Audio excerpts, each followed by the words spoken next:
Welcome to What the Frac. We are your fractional team, and today we break down marketing trends, strategies, and tactics in 30 minutes or less so that you can do the fun stuff like be creative. Welcome everyone to What the Frac Live. We are here today with a very relevant episode for everybody watching on LinkedIn. It's the questions that you are dying to know.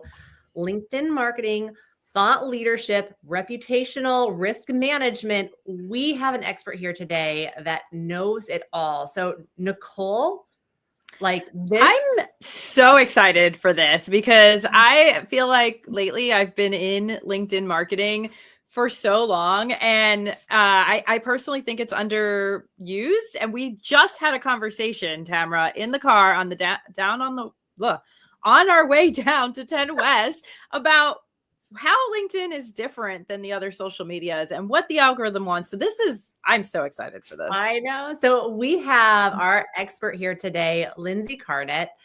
Thank you so much for joining us. Thank you for having me. So let me introduce you to everybody who's watching. So Lindsey Carnett is the CEO and president of Marketing Maven, one of the top women-owned PR and digital marketing firms in the US. She's a two-time Inc. 5000 honoree, a published author, and recognized thought leader who's been featured in Forbes, NPR, USA Today, and more. Lindsey helps brands grow through smart PR, strategic SEO, and powerhouse LinkedIn marketing. Again, like LinkedIn is the social media on everybody's mind right now. We've got celebrities joining it, whatever that's for. But it is the platform that everyone wants to harness right now. And this is what you're helping people with. So I wanted to start out with just what is your take on why LinkedIn and not the other social media platforms for really that thought leadership growth?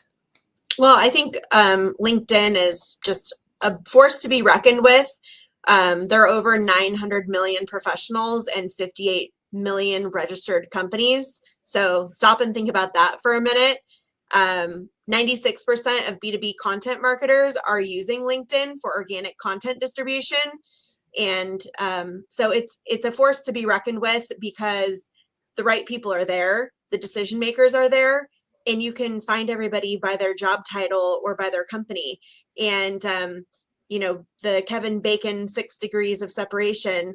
I had somebody say, most people have 6 degrees of separation. Lindsey has 2 degrees of separation. And that's actually proven through my LinkedIn. So, now I'm a LinkedIn influencer, like a creator, because I have over 20,000 connections on LinkedIn. And I've been on this platform for over the last 15 years. It's definitely been a long time since I've been on the platform, but it's gradual growth. And there is something to be said for having a premium account versus having a small account. And you can just open up a ton of doors because you can get to somebody's, like actually on somebody's device, because people have LinkedIn on their phones too. And they can vet you. They can look at, what's your history, and it's just everything right there. So it's a really good way to vet people. Are there scammers now? Yes, just like everywhere else. And people get annoyed by LinkedIn messages. But if you're really doing your due diligence, and you can reach out to appropriate people with relevant asks, you can get anywhere you want. Yeah, I find LinkedIn is I guess this goes back, Tamara, to like knowing your buyer persona, knowing where your person is, your buyer is. We talk about this all the time when we talk about like TikTok and Instagram and Pinterest, right? There's so many of them out there, but when you narrow down where your person is, and for a lot of businesses, especially B2B, your person is on LinkedIn, right? And what I find is it's easier to like navigate and filter and build lists and actually build relationships if you're not sending those scammy, like, hey, great, glad we connected, here's my product, type of call or messages. I guess Lindsey, a question on it though. A lot of people see LinkedIn as just a digital form of like networking, which if you don't like networking events, then hey, you can do the digital form. But I think recently they have launched in the last few years more options to get your voice out there, to be a thought leader. Like, what are those features that you're using right now on LinkedIn to get your thought leadership out to more people? Yeah, there's a new newsletter feature. The most sad day on LinkedIn for me was when they took away the feature to download the Excel spreadsheet or CSV file of all your contacts and their email addresses. But I understand why they did it. And now you have to build up your own list on the newsletter part of things. So that is a new feature that a lot of companies are using now. So I think that is one that companies could take advantage of, or individuals could take advantage of. And you would come up with content that is valuable for your target demographic, and just the same way that you would do content marketing for your own company. But there is an opportunity for people in your network to subscribe to your newsletter, and then you have the direct one-on-one relationship with them. But so like LinkedIn is about thought leadership, right? If you think about it, it is about you want to learn something valuable from someone else, right? Mm-hmm. Like that's kind of why you follow people or you connect. It is your online CRM kind of. But like it's a place where you're not going to look at pictures. You're going for a very specific reason. So when you work with people, are you mostly working with the CEO to make their profile more well known, or is it a business that's looking All for of the above?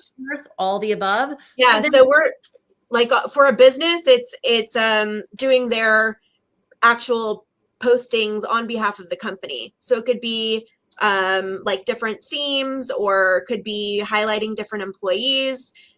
We do this for a very large employee-owned electrical company, and they are highlighting different employees. They have different pillars of safety. They have, so we work with the human resources person on their staff, because they also have that content there for prospective employees to take a look at too, to say, okay, well, what kind of culture does this company have? And then prospective clients are looking and seeing, oh, wow, they did these projects, and wow, they got these awards, and wow, they have this to say about the industry, and they're going to be at this industry conference. So that's how we build out a content calendar for the company. But we're also doing it for the actual executives. So there's a huge bank, and a managing partner of the bank has us look at articles about that industry in the real estate world, and come up with thought leadership on his behalf, and actually go into his account and post the content from his account to have the thought leadership. Of course, they're looking at the content and saying like, yes, that looks good, or no, I wouldn't say that. But once you start doing it, you kind of get the voice of that person. So some people will have other people do it. Other people could be, we post the content for the company, and then we come up with a comment from the CEO of the company to repost that content and put it with their own thought leadership tied to that content.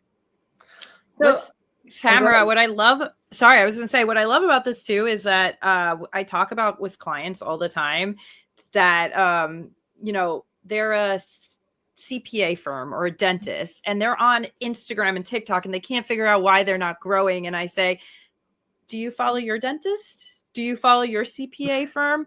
Probably not, right? When you're on Instagram or Pinterest or TikTok or any of these places. But that's why people come to LinkedIn, right? And so they do follow the company updates. They may not be on it 24/7. They may not be on it on weekends or whatnot, but you do have a focused kind of group of people between working hours Monday through Friday who are there specifically for the companies.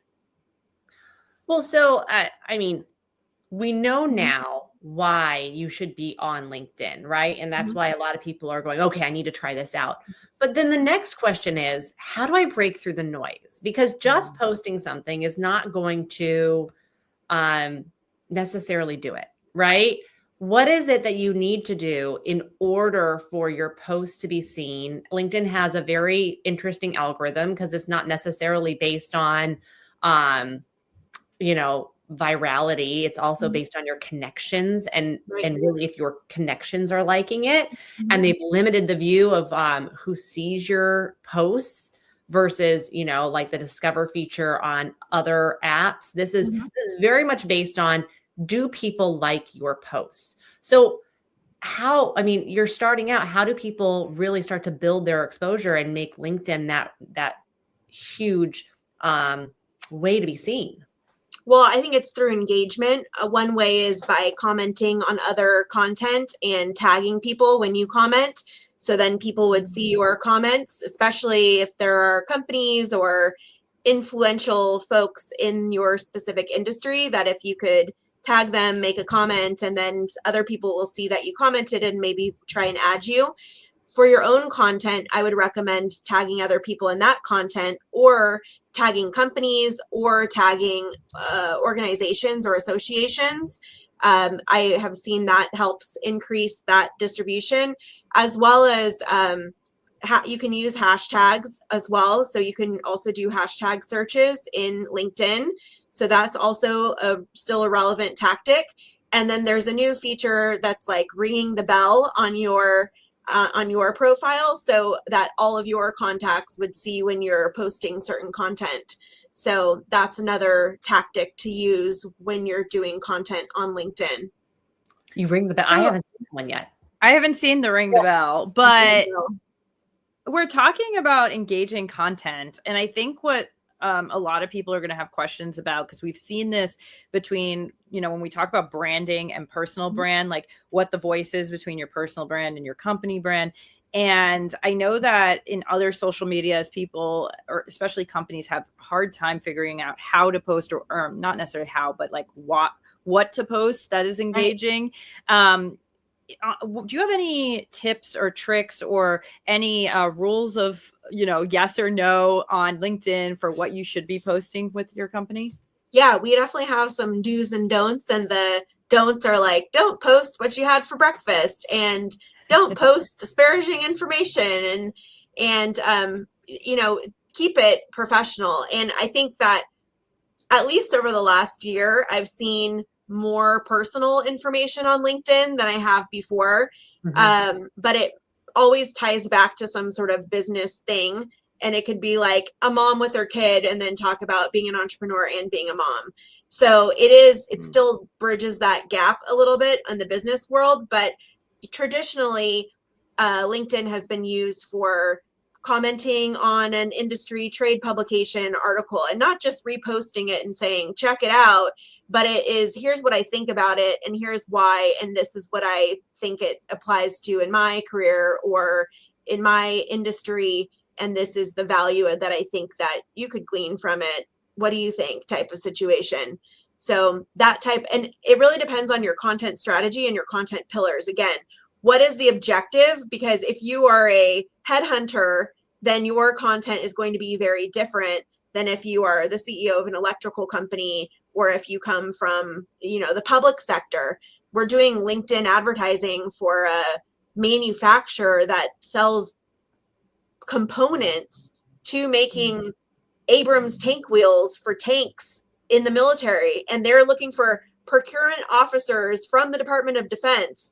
And so those type of contacts are so specific, but they exist. And so you would think, okay, what type of content is relevant for that specific audience? And then how do you serve it to them? And you can do LinkedIn advertising, which I think is really effective, but it costs more. It's the same thing about getting a very niche audience. It's going to cost you a little bit more, but you are, boom, just right on the target every time. Will you talk to us a little bit more about LinkedIn advertising? Like, how do you do it in an authentic way? Because obviously that's where the audience is. But I really feel like LinkedIn is such a space that I don't like to see advertising, right? So how do you do it in a way that feels like it fits in naturally with your feed? and isn't like shouting to buy something or to read whatever free, lead generation tool that you have. Yeah, I don't think that you should be selling dog food necessarily on LinkedIn ads, but you could talk about, premium ingredients to product formulators or specific manufacturers. So again, it's not going to go out to everybody. It's not a spray and pray advertising approach or a yell and sell advertising approach. It's very targeted, and it's meant to be that way because you can use video, you can use static ads, but the content itself, the actual copy, is very tactful and not so pushy. It is a little bit more lead gen type strategy, or learn more, or that type of call to action, not like buy now, buy now, buy now, limited time offer. Like, those ads are not going on LinkedIn at all. Yeah, because I feel like I've seen people like testing the waters with that, and it's the biggest turnoff in that space. Yeah, it is. Yeah, absolutely. Well, I mean, shameless plug, but if you're not following What the Frac on LinkedIn, you're missing out on content just like this. See? And Tamara, they say that all press is good press, but I don't know. Sometimes now in this internet age, there's things that go out there. There are comments that you make that maybe you reserve the right to change your mind, right? We talk about like AI all the time. And I try to always say, like, this is the opinion now with the information we know, but later on that is reserved to change, right? And all of these pieces go into your reputation, right? So I feel like now more than ever, people are scared to put things out there or speak their mind. And the ones that are doing it in a thought leadership type of way are really reaping the benefits. Can you talk a little bit about like how reputation online kind of lives forever, but also can be managed? Yeah, I mean, you see this just the political wave, the ups and downs, and like the pendulum swings one way and everybody jumps over here. The pendulum swings the other way, everybody jumps over here. And so it's not don't go too far this way or too far this way. Stay right here in the happy zone, because then you could just be a nobody and not have an opinion. So you should have an opinion, but be careful on the platforms that you're posting it on, because some platforms are very permanent. For example, like X, for example, those show up online. Your LinkedIn is also super, super powerful when it comes to Google search. And the Google algorithm puts LinkedIn way, way up here. So if you Google your name, first of all, everybody should have a Google alert set up for their first and last name. And if you're in a business, then do it for your partner's first and last name, and do it for the business name. But you'll see, if you have a LinkedIn, it's going to show up really high. If you have a website URL with your first and last name, it'll show up really high. Crunchbase is another one that if you're a business owner and you're on Crunchbase and LinkedIn are connected to each other. So that also has really high domain authority according to Google. So the things that you post on LinkedIn, if somebody Googles your name and they click on LinkedIn, they can see some of your recent posts. And one other thing is important too, that if I click on your name, there's something that I can go to see what posts and what things you've interacted with. If you wrote nasty comments on somebody's whatever, or you said, oh my gosh, I love that, or whatever, or you like something, I can see that whole history. So I get an idea of who you are online. If you're a troll on LinkedIn, I'll know about it. So that's also really important. They can actually see your interactions. But going back to the digital footprint, there are articles. You could do Q&As. You could do SEO press releases. I like to say that champions are, not just good at offense, they're good at defense. Defense wins championships. And so you have to play the defensive game for your online reputation, because if somebody's disgruntled about something, or somebody doesn't like a post that you made on LinkedIn or whatever, and they start posting about it on Reddit, you want to make sure that that stuff is easily suppressed. And you have a much easier time suppressing the bad stuff and lifting the good stuff up if you've already been working at it for a few years. So I would start doing it now to get some positive content online and look at your digital footprint and what appears there. So what is it? So is that your advice to people for like reputational risk management, is like, you need to make sure that the good stuff is out there, that that you're actively putting the good stuff out there so that when something bad comes out, it's just automatically suppressed? Or is there a way, God forbid, something bad comes out, that you can push it even lower? Yeah, I mean, we do this for people all the time. Like, these are the things that are not on my website because they cannot be on my website. But there are some immediate like crisis communications things that you can do for online reputation management. One is you can have a SEO press release that goes out that links to a bunch of positive stuff. You can have a website that goes up. Like, I think also same thing with the Google search, the Google alerts.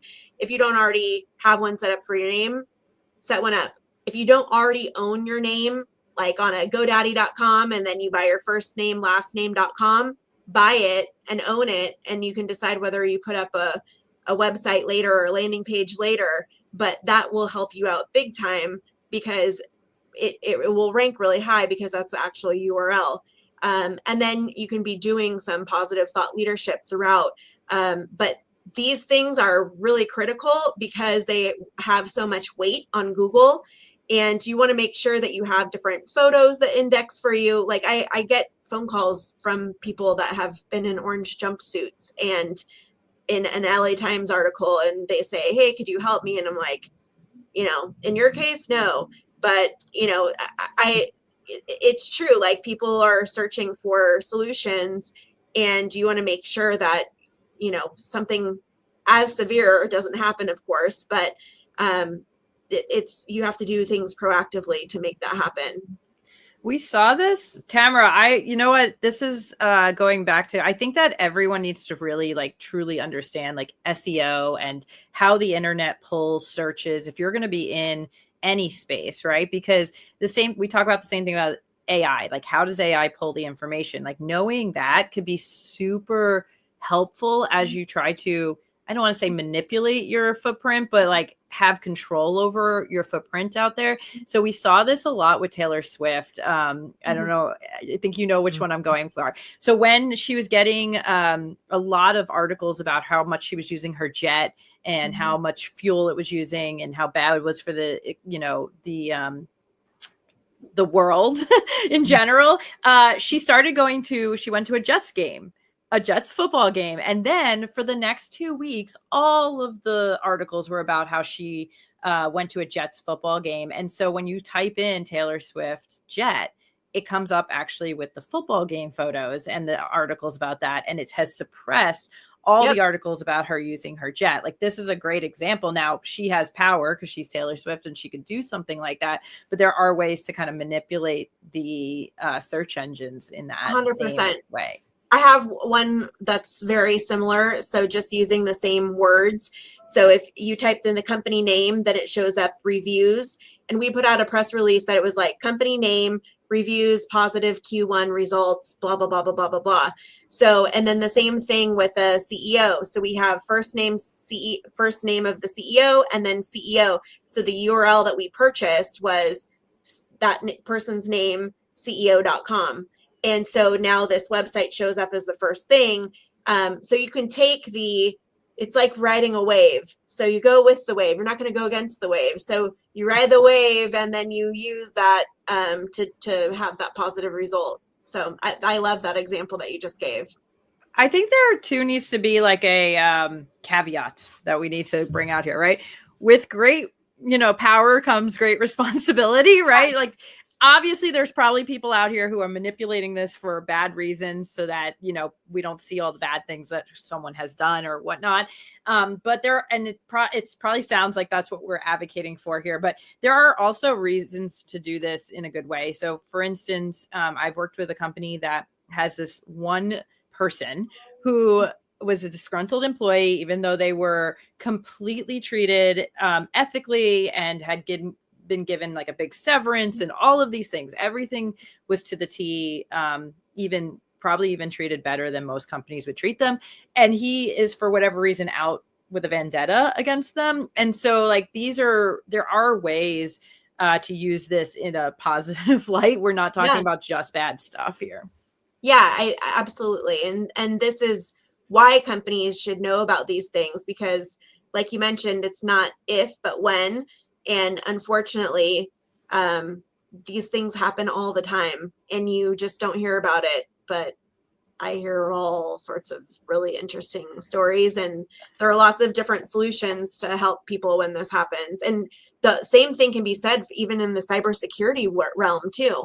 So companies are getting attacked by cybersecurity leaks and ransomware and all these crazy things, and then they have to do a payout and make something disappear or whatever. So this is or just misinformation. Or one disgruntled employee, like you mentioned. So it can happen to anybody at any time, and you just have to be ready for it and have a game plan. You literally just made me think. I went, wait, I still have my tamaralane.com URL. So I was like, good. Yeah, perfect. Just make sure it renews. Yeah, that's a good point. It's funny because, like you said, it's not something that it's like, oh, if you're doing everything right and you think that, you're building your thought leadership, then you're like, oh, why do some of these other things matter? Well, they only matter when they matter. Right. It's like having fire insurance or exactly earthquake insurance. And it's really hard. Oh, sorry. Before you pivot, it is really hard to get like something that is inaccurate or a bad review off. Yeah. Even if it's like really has nothing to do with your service or whatnot, it is extremely hard to get that off the internet. So these tools help you. But anyway, Tamara, pivot. Yeah. Well, I think that the important part here is that everyone shouldn't think that this is only for CEOs and this should be something that everyone thinks about. Yeah. So reputational risk management is not just for the elites, and it is something that on this digital world that we're in now, you should all be thinking about if you have any social media, if you have any presence at all. But now with that, I'm going to pivot because there's one other thing that I wanted to pick your brain on. And we talk a lot about how we should use AI, what tools. But what I'm curious about is you talked about what we should not use AI for. So what are you advising companies to not use AI for? I think that companies should definitely not use AI for coming up with responses to press. That's a really great way to get blacklisted, because the media, you just have to understand the background. The media has the copyright. But if you come up with answers to a question like, why is mentorship important? And then you go ChatGPT it, come up with 5 answers of why mentorship's important. That didn't come out of your head. That came out of ChatGPT, and therefore that publication technically doesn't own the copyright. So they're publishing information that they don't own the rights to, and that creates a huge problem for them legally. So they cannot accept content, and they're now having to check the content from the quotes that they're getting from subject matter experts that should be using their own brains to think of this stuff, to make sure that it's not generated by ChatGPT and recycled off the internet, because it probably came from another article, another publication that somebody else owns the copyright to. That is such a huge point. And I mean, I think that ChatGPT and Perplexity and all these are getting much better, but it is still pretty clear when something comes out of a ChatGPT, that is kind of like a standard answer. So I don't know. We're probably on the brink of it being indecipherable, or like, but right now, I don't know why people think that they're passing off other people's thought leadership. Like that's just funny to me. Well, and also go back to how it works, right? We all need to understand how these things work, right? At ChatGPT, all of them, it's machine learning. It still has to learn from somewhere. So it is scraping this information from all over the internet. And yes, it can, go through complex data really quickly. But once again, it's taking it from somewhere. So when we're talking about thought leadership, this should be the stuff that you are kind of putting out into the world as a new concept or as a new way to think about a certain concept. We're not necessarily having to reinvent the wheel, but we are also thinking through these pieces in like a very unique way. And that's what PR is looking for. That's what these articles are looking for too. Yeah. And even like for Forbes Business Council, the agreement that you have to sign before you actually sign on to be a thought leader there says, I will not use AI to come up with my articles. Like they must be written by a human, by you, and you're signing that you're not using that. So it's that critical for groups like that and publishers that they own the content, they have the copyright. And same thing with my book too. Over here, this book. So I had it when I did a US copyright, and there's information that you have to sign off. Like I did not use ChatGPT to write the book. It's not generated by AI. It's original content. And then you get the US copyright certificate, goes in the, Library of Congress or wherever it goes in the official place. But it's same with the image generation too. The images were not generated by AI. The copy was not generated by AI. And I would say the same thing for blogs too. So could you use ChatGPT for inspiration on the topics and research the keywords and things like that? Absolutely. But when it comes to actually drafting it, I mean, what's Google's incentive for using ChatGPT? Google doesn't want ChatGPT to become a search engine because Google's a search engine. So Google punishes you for using ChatGPT to write your articles. So I don't recommend doing that either. I recommend coming up with your own blog content, getting it posted, and then it will get ranked higher than if you were punished yourself. I wonder if so like what I've been using recently is I will write the article, but I use ChatGPT to basically copy edit it. Okay. Right? Make sure the grammar is okay. And you know what I mean? And Nicole and I have talked about this. It still like will reformat it to be like, like it still changes it in a way that you're like, you took out some of that special sauce of how I write, right? But it does save a lot of time of like, okay, now I've read through it 3 times and done my grammar and so I wonder, would you say that you shouldn't even do that in order to rank on Google, or is there some wiggle room?